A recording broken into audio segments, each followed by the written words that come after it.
الصلاة والسلام على رسول الله. أعوذ بالله من الشيطان الرجيم. بسم الله الرحمن الرحيم. شهر رمضان الذي أنزل فيه القرآن هدى للناس وبينات من الهدى والفرقان فمن شهد منكم الشهر فليصم. صدق الله العلي العظيم. Khususnya program isu আজকে এই দীপ্তি প্রদান অনুষ্ঠানের সভাপতি উপস্থিত আছেন। আজকে বিশেষ মেহমান জনাব মোহাম্মদ ইসলাম মহিন ভাই এবং নেতৃবৃন্দ উপস্থিত যারা প্রদান অংশগ্রহণ করেছে সেই আমার প্রতিষ্ঠাতা মেধাবী ছাত্রছাত্রীবৃন্দ, আমি প্রথমে আমরা একত্র হয়ে সময় এই মেধা বিকাশের জন্য সমাজে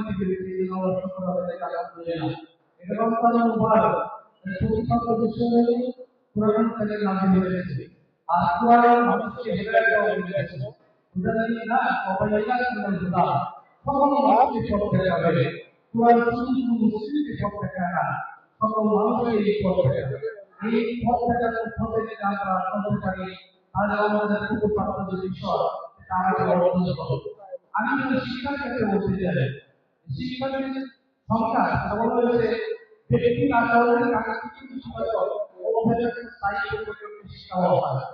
শিক্ষা পরিবর্তন প্রতিদিন আমাদের ছাত্রছাত্রীরা পরিবর্তন আছে।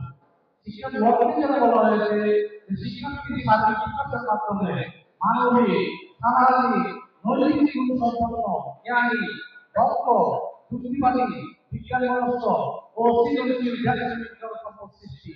এই দেশপ্রেমিক জনসম্পদ আজকে দিনে ৩০ জন বা কম বেশি ছাত্রছাত্রীদের শিক্ষিত হয়েছে। তারা ভবিষ্যতে আমাদের দেশ গড়বে, ভবিষ্যৎ আমাদেরকে তৈরি করবে, দেশটাকে একটা সুশীল এবং সুন্দর এবং ইনসাফপূর্ণ, যেটা আল্লাহ আল্লাহ আদর এবং ইনসাফ প্রতিষ্ঠা করার জন্য হুকুম করে দিয়েছেন। সেই প্রতিষ্ঠার পক্ষে মানুষের অধিকার, মানুষের যে প্রয়োজন, সেই প্রয়োজনীয়তাকে পারে তাদেরকে ডাক্তার বানাক, ইঞ্জিনিয়ার বানাক, সমাজপতি বানাক, রাষ্ট্র বিজ্ঞানী বানাক, যত ধরনের জায়গা আছে তারা যেতে পারবে। সেখানে গিয়ে আমাদের এই দেশটাকে একটা সুন্দর দেশে পরিণত করবে, বাংলাদেশকে একটা কল্যাণমুখী রাষ্ট্রে পরিণত করবে। যারা আমাদের মৌলিকরা এই কাজটা করবে, রাজনীতিবিদরা এই কাজটা করবে, এই রাজনীতিবিদদের সহযোগী হিসাবে এই মেধাবী ছাত্ররা সহযোগিতা করবে। আমি শেষের কথাটা এই বলতে চাই, আজকে আমাকে এখানে মোহতারাম আমাদের জেলা হিসাবে আসার কথা, তিনি অন্য একটা কাজে ব্যস্ত থাকার কারণে মাদ্রাসায় আবার আমাকে সংগঠন অনুষ্ঠান ছিল, মাধ্যমিক শিক্ষা অবস্থা জেলা শিক্ষা অবস্থা সেখানে ছিল, এখান থেকে আসলাম। আমি তো অত্যন্ত ধন্য, সেটা আমার শ্বশুর এলাকা আমার শ্বশুর ছিলেন শহীদুদ্দিন ভুইয়া সাহেব, আমার সরকারের শহীদুদ্দিন ভুইয়া সাহেব সর্বদা সিনিয়র শিক্ষক ছিলেন বাংলা, তিনি আমার শ্বশুর। এই হিসাবে শ্বশুর অপর থেকে আবার আমার উনি আমার দাদা শ্বশুর হন। এখানে আরো শ্বশুর বিভিন্ন বিদ্যালয়ে দেখতে পাচ্ছি। এই জন্য আমি ধন্য যে আজকে এই ধরনের একটা প্রোগ্রামে পেরেছি।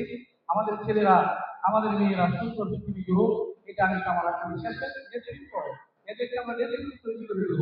নেতৃত্ব হলো এমন কিছু গুণ, দক্ষতা বা কৌশল, যার প্রভাবে দলীয় সদস্যরা সর্বাধিক সামর্থ্য অনুযায়ী উৎসাহ উদ্দীপনা সহকারে লক্ষ্য অর্জনের তৎপর থাকে।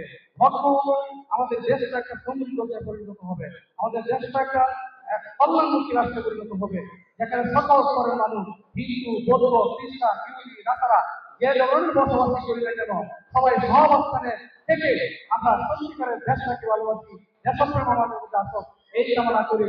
রমজানের এই দিন আজকে লাইলাতুল কদরও হতে পারে, এই জন্য রাত যেটা গেছে আল্লাহ যেন আমাদেরকে তৌফিকের রমজানের প্রতিপাদ্য বিষয়গুলো আমরা অর্জন করতে পারি, সেই তৌফিক কামনা করি। আমি আমার কথা এখানে শেষ করছি।